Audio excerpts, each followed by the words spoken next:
Welcome back to Behind the Scenes with Charles Tichenor. Hey, Brian. How you doing? Charles is a piano player. You might remember him from episode 8. I play piano, I sing, I write parodies, political and social satire. I also sing the American Songbook. I also sing in French.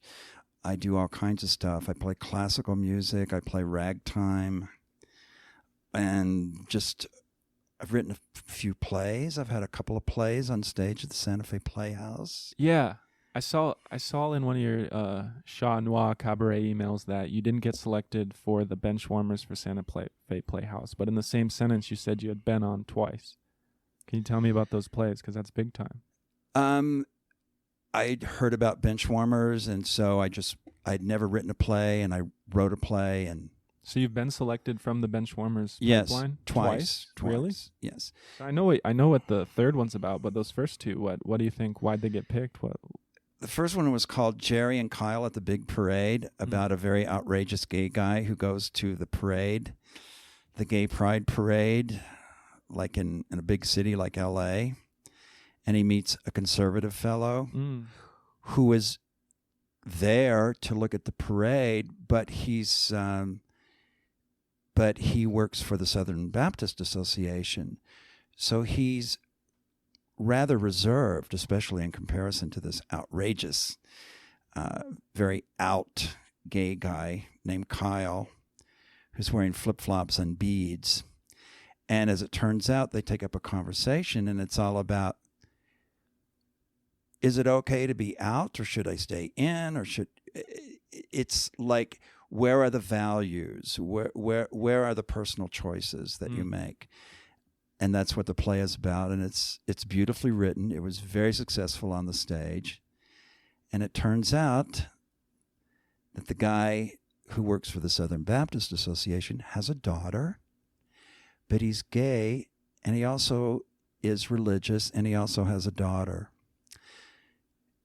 And they end up going out on a date. And the outrageous gay guy insists that they bring along the daughter. And the guy, the conservative guy says, why are we bringing my daughter? Well, why not? She's part of the family. And it's kind of a sweet ending. Yeah, it sounds sweet, but also provocative. And the design of that play, it's a one-act play. I mean, that setup is just made for drama. If the daughter's along for that dinner conversation. Yes, and the conservative guy says, well, what are we going to talk about with my daughter? And the outrageous gay guy says, well, whatever. We're going to talk about cookie recipes, silly. Of course. Yeah.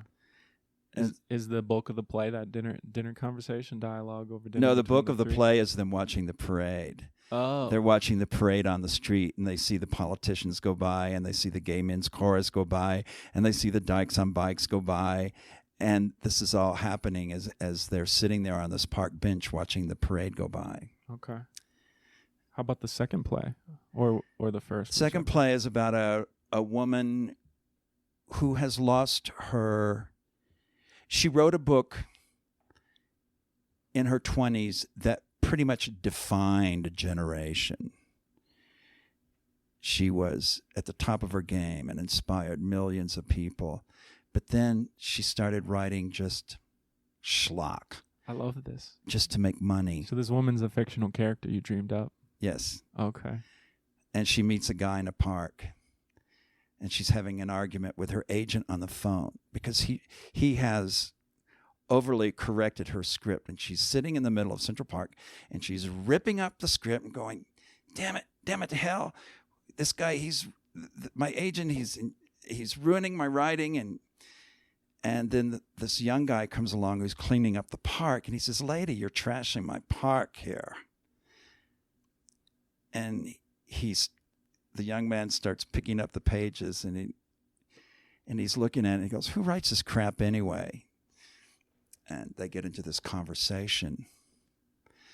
And he goes, this is terrible writing. I can just tell by the syntax, the sentence structure. This is just garbage. And then he reaches in his back pocket and he says, you want to read something good? Read this. and he pulls out the book that she wrote 40 years ago. Yeah. Lovely. I like that a lot.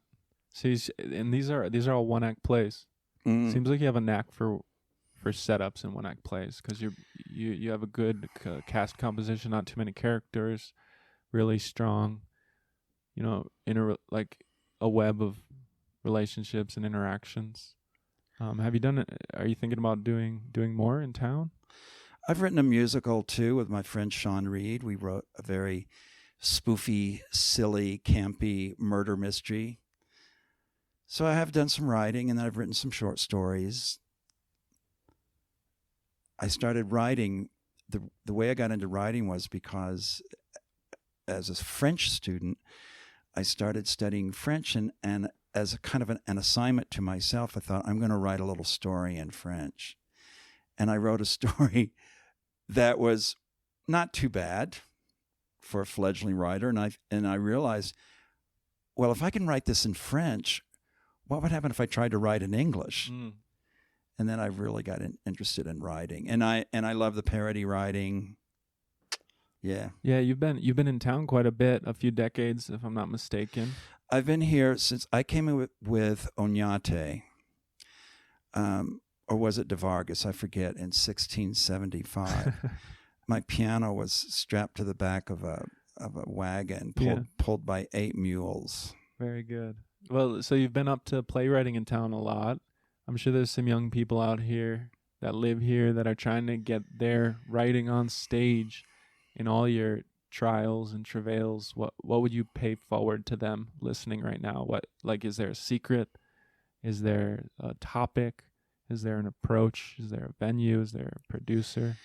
Your guess is as good as mine. Okay. But as every artist knows, you just have to figure it out as you go along. There is a song by Stephen Sondheim. My Kentucky's coming out now. Stephen Sondheim, that Barbra Streisand recorded brilliantly. It's called Putting It Together. Everything you need to know about being an artist, everything is in that song. Really? What's it called again? Putting It Together. It's from Sunday in the Park with George. I'm gonna splice a clip into this behind the scenes of that. Barbara kills it. She kills it. It's exciting. So one of your favorite parts of cabaret we've discussed over drinks, this has come up a lot, is your political parody.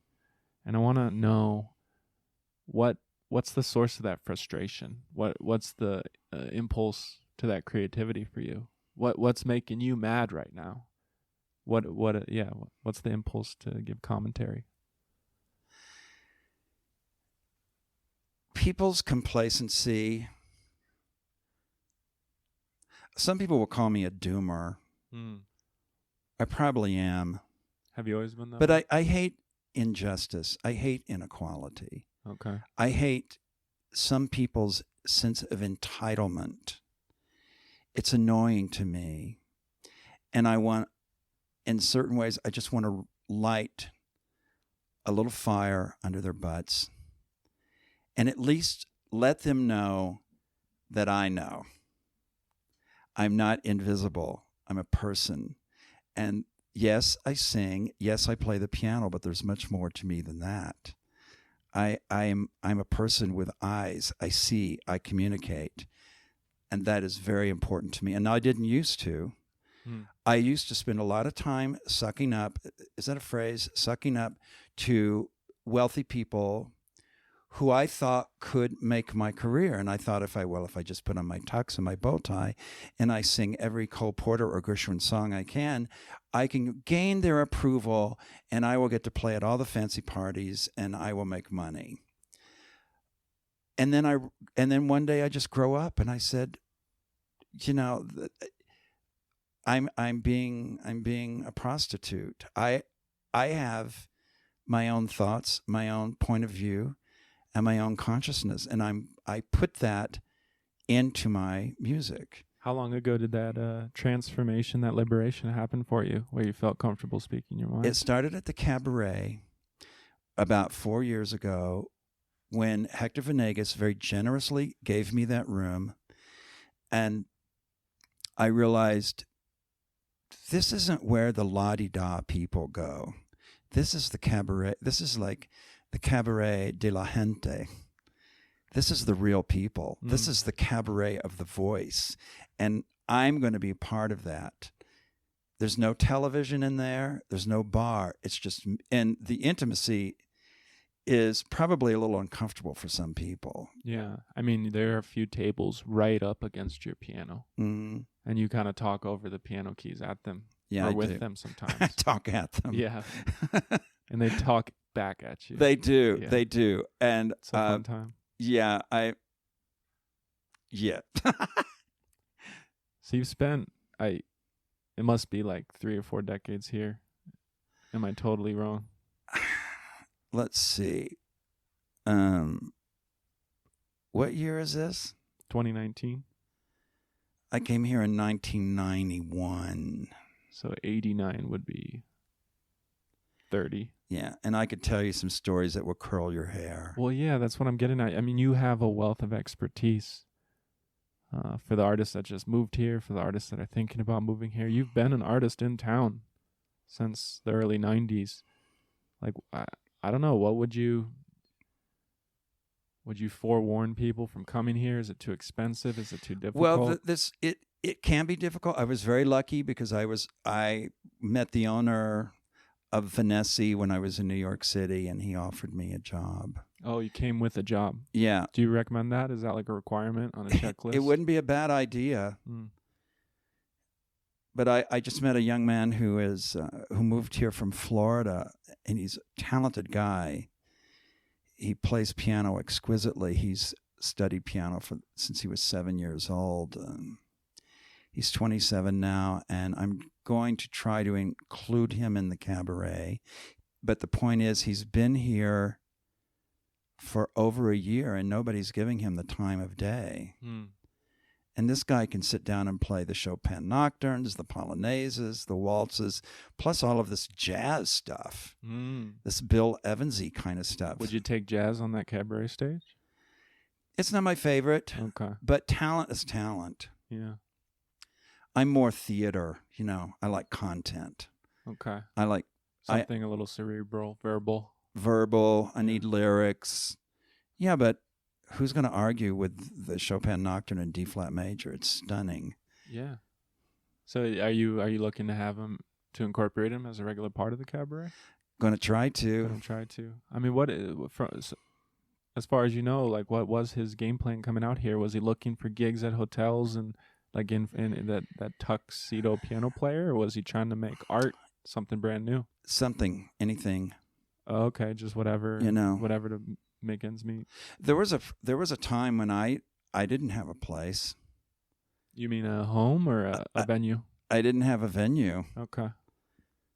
But I have a home, and so there was a time when I just thought, oh well, that's it, I'm done. I'll just, go to the Wine and Chili Festival and chill. But then I realized I'm keeping my talent from the world. How selfish is that? And so I bought the piano and went down to Hector at Los Migueas and said, may I please put this piano there? Yeah, that's a story of hustle. You didn't just like ask someone with a piano to let you play. You actually bought a piano and showed up. I mean, that's kind of what it takes these days to make things happen. If you're a pianist, and there are quite a few in Santa Fe that are good, really good. But what club owner is going to buy you a 7-foot or a 9-foot concert grand and just put it on a stage for you? They're not going to. Rufina Tap Room is not going to do that, I don't think. Is yours a full grand, or I've heard of baby grand? Well, the pianos come in different sizes, so Yeah. you could have a baby grand all the way up to. I think they even make a 12-foot, which is absolutely ridiculous. Most concert grands are 9 feet. Okay. And then they have what they call a recital grand, which might be 7 feet, and then it can go down to 6 feet, and then incrementally down till you get to what you might call the baby grand, which is probably about 5 feet 4 inches. And you're at what, 8 or 6? I'm at 7. 7. Which is substantial. It is. And for the room, it takes up quite a bit of the room, but it's nice. It's a focal point. It needs a bigger room. It's too much piano for the room. You know what I really dig at that cabaret is there's a huge mirror right behind you, so we can watch your fingers float across the keys as you play. It really adds, totally adds to the experience. Well, I stole that idea from Vanessa because they have a big mirror behind their piano. Oh, really? It's not like an old school industry trick. You learned it at Vanessa. I did. Very good. And for years I sat there playing that piano with this really big mirror with a really, really big frame bolted to the wall. And I thought, some night, is that mirror just going to come smashing down on my head? Yeah. Sword of Damocles. I mean, the darn thing must weigh, I don't know how much it weighs, 300 pounds? I don't know. Do you play private gigs in town?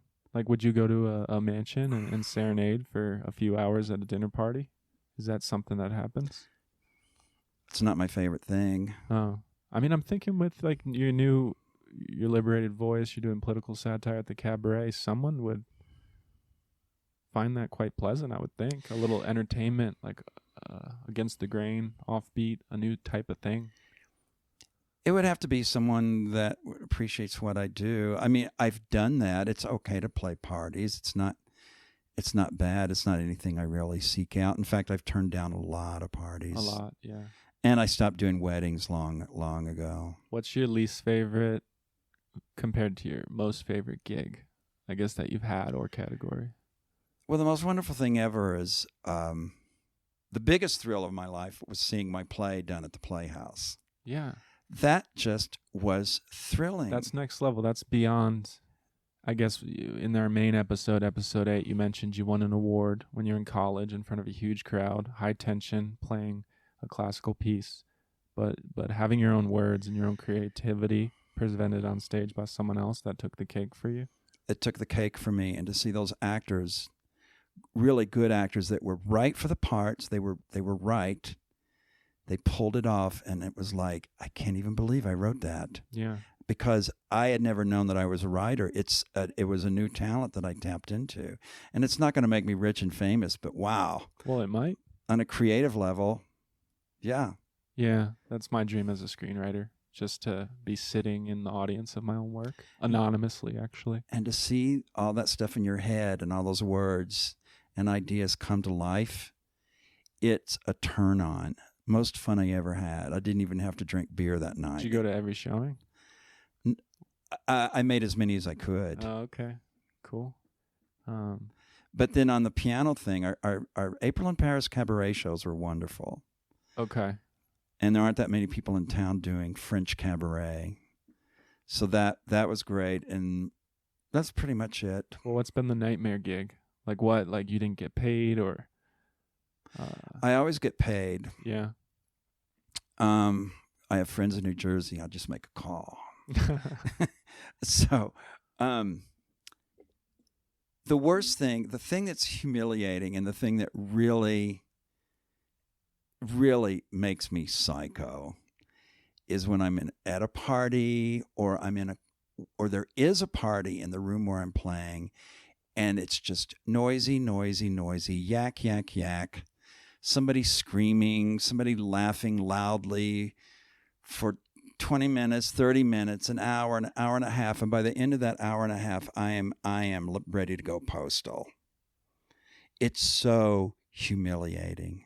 The humiliation, it's not like the lack of concentration and distraction. You just feel ignored. Ignored and belittled and insignificant. Which doesn't go well because I'm a little bit of a narcissist. I need to be the center of attention. A little bit. I mean, I think art's weird that way. I feel like it's a selfish, altruistic endeavor. Is you sort of soak up everything and you want to do your thing, but it's for the good of all. It's for love of humanity. But maybe that's where the narcissism comes in because you think what you have to offer might be worth something. You think your playing ought to be listened to, for instance. Yeah, and people who throw parties and have parties in the venues, they think having a piano player or some type of music, even if it's a band, is really essential, but really isn't.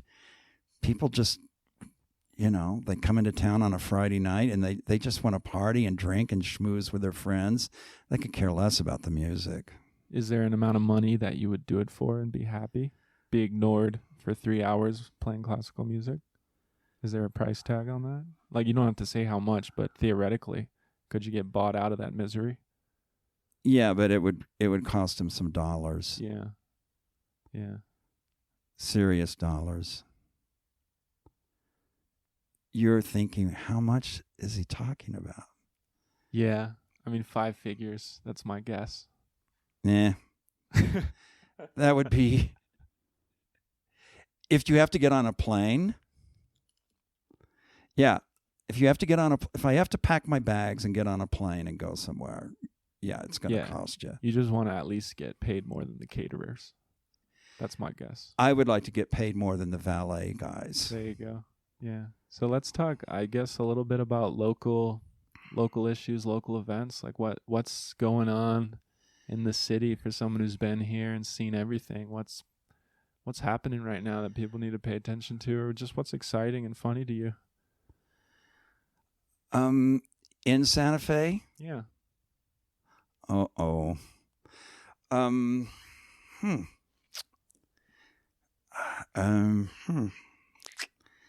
think of anything right now. Okay. Well, what's up next for you? There's a lot of great stuff going on. Yeah. And the ones I gravitate toward most are the ones that have a message and that are out of the box. I don't need to hear Jeremiah was a bullfrog. I really don't need to hear that song again. I see. And I don't really need to hear Fly Me to the Moon again. We've got to come into the 21st century. Yeah, I think we're up to the same thing, or we have the same instinct as we want to bring new life to the art scene here, rejuvenate it. And maybe that is some old stuff. Like some people are just called to do the standards, or they're reinventing. It's like a retro throwback, and that's fine too. In one of my earliest episodes, I talked about this new contemporary art museum that's going to be built in the rail yard vicinity called the Vladimir Contemporary. So things are happening, trying to like move the aesthetic of Santa Fe, or at least make it hybrid, like not just have it be old Western and vistas, but actually try to get new artists to move here. What do you think of that? Do you think that's even important, to get new young artists to move to town? Without a doubt. Okay. Yeah, and I had 2 young guys who were coming to the cabaret, Kyle Perkins and Colin Fraser. They call themselves Tell Them We're Doctors. And they were doing some very cool, youthful material, and I liked them a lot. And they had a fresh point of view, and they weren't stuck in the old stuff. A lot of the entertainers in Santa Fe, the ones that I'm familiar with, are kind of stuck in the old stuff. And they want to be, but it's not just Santa Fe. I think it's our culture. Americans like to be coddled in the sentiment of yesteryear. Well, nostalgia sells. Oh boy. Yeah, I mean, the human condition is being uncomfortable. So just to live in an old time that we remember more fondly. Very true. Yeah, that's art. That's art I'd pay for. I mean, I probably do all the time. With my internet browsing. That's great. I mean, I've done that. I've done that and done that. But then I found this other voice that was kind of like pissed off and more brash. So speaking of like young, vibrant artists, what's your dream collaborator or performer to come over to your cabaret and experiment, try it out, do 3-5 minutes on a night on a Friday, Saturday? Like, what are you looking for? Would stand-up comedy, for instance, cut it? I'm looking for eclecticism. Okay. And I'm looking for the key word. Thank you for zoning in on that. Is relevance. I want relevance. And even when I go to spectacular productions in Santa Fe, where so much money is spent, so much time and energy and talent is being presented on stage, it's like, what is the relevance of this? It seems pointless. It's not timely, you mean? It's not timely. It doesn't have anything to say. And that's why going back to the early cabaret artists in Montmartre in Paris, they eschewed tradition because to them, tradition did not satisfy the neurotic needs of the day. And that's why they became the avant-garde. They broke out of the shell. I want to break out of the shell with a piano, and with my voice, and with my writing. And I don't want to sit around singing love songs. Don't we have enough love songs? That's the way I feel about it. Yeah, so let this be a call to anyone listening who's an artist. I know we've got a lot of artist listeners in town even. Do you want to, I mean, what do you want to say to people that have gotten to know you, have seen the Instagram clips of your event? Maybe they'll come by anonymously and watch, but like if they were going to make the next step to get in touch with you, see if they could do a vignette on your show, what do you want to let them know right now? I just want to let them know we're not looking for what you did in high school or what you sang in college 30 years ago or what your grandmother's favorite song. We're looking for something that is current and has a point of view and is strong. That doesn't mean it can't have heart and love in it, but I'm looking for an expression of contemporary times. Whatever that means to you, get out of the box. I don't need to hear, I don't need to go to another Cole Porter musical review. I mean, at this point in time, I've had enough of that. I'm wanting to move forward. I want the young talent to come and shake us up. Well, there you have it. Evocative, provocative, and of the moment. Thanks for doing the behind the scenes, Charles. That was fun. Thanks, Brian.